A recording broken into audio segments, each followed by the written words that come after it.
From the Revolutionary War to present day, the brave men and women of the United States Army Infantry have placed their lives on the line to protect our freedom. Their legacy is preserved at the National Infantry Museum in Columbus, Georgia, where Melissa Bowman takes us today. We often take for granted the sacrifices our soldiers make to protect our freedom. But fortunately, there are places that serve to remind us. One is the National Infantry Museum. The mission and purpose of the museum is to honor and preserve the legacy and history of the United States Army Infantry.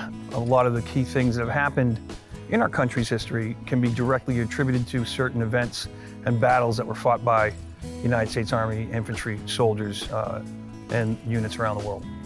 Much of that history is tied to Fort Benning in Columbus, Georgia, where the museum is located. Fort Benning is the home of the infantry. There's always been a historic connection with the infantry to Fort Benning, which is why the museum's here. It's a place that honors both the past and the future. Graduation ceremonies for infantry training brigades take place on museum grounds at Inouye Field. It's really an experience if you haven't seen it, and it's open to the public, but you get to see these young men and women as they complete their 22 weeks of training to become infantry. The ceremonies are just one of many things to experience. Covering over 130 acres and featuring countless monuments, interactive exhibits, and thousands of artifacts, it's no surprise this place has been named both the best free museum and the best history museum in the United States. With so much to see here, a great place to start is the Last 100 Yards exhibit. It captures the enduring contributions of the infantry by taking visitors on a journey from the past to present day. The last 100 yards in infantry terminology, that's the hardest part of the infantry fight. This exhibit highlights 8 key battles in our nation's history from the Revolutionary War through the Global War on Terror, where 18, 19, and 20-year-old infantry soldiers made it that last 100 yards and made the difference in not only in winning those battles, but actually writing a chapter of history. The exhibit contains such real artifacts as a Huey helicopter from Vietnam and a Bradley fighting vehicle from Operation Iraqi Freedom that was rebuilt after being destroyed by an IED. Similarly, outdoors, the museum's Global War on Terrorism Memorial contains a piece of the North Tower from the World Trade Center. The Global War on Terrorism Memorial was originally dedicated back in 2017. Contains several granite panels which have the names of the more than 7,000 soldiers, sailors, airmen, and Marines that have been killed from 9/11 till now. One of the museum's most popular exhibits is World War II Company Street. It features actual buildings constructed during the war. Another attraction both kids and adults love are the museum's combat simulators that provide a soldier's point of view. No matter what you choose to experience, one thing is certain. It's impossible to leave this place without understanding the debt of gratitude we owe our infantry.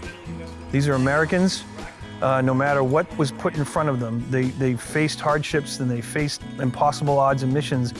And this museum encapsulates what they did in order to preserve our democratic way of life.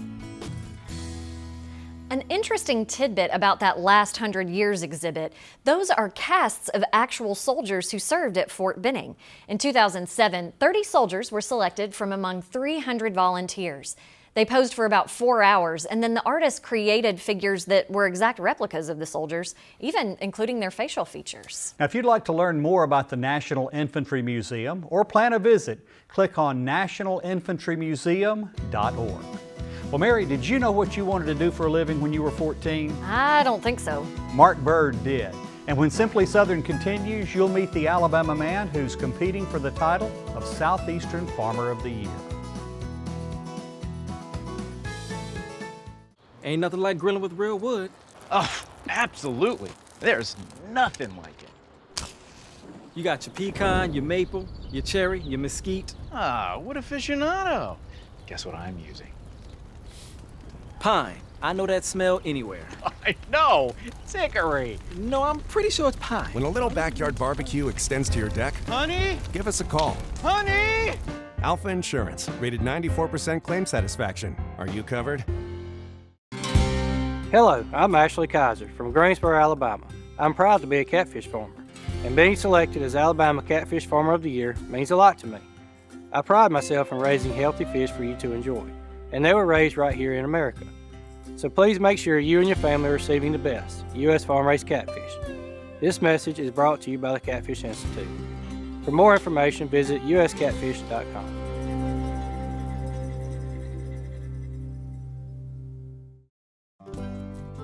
Soybean is a very versatile product. We make crayons out of it.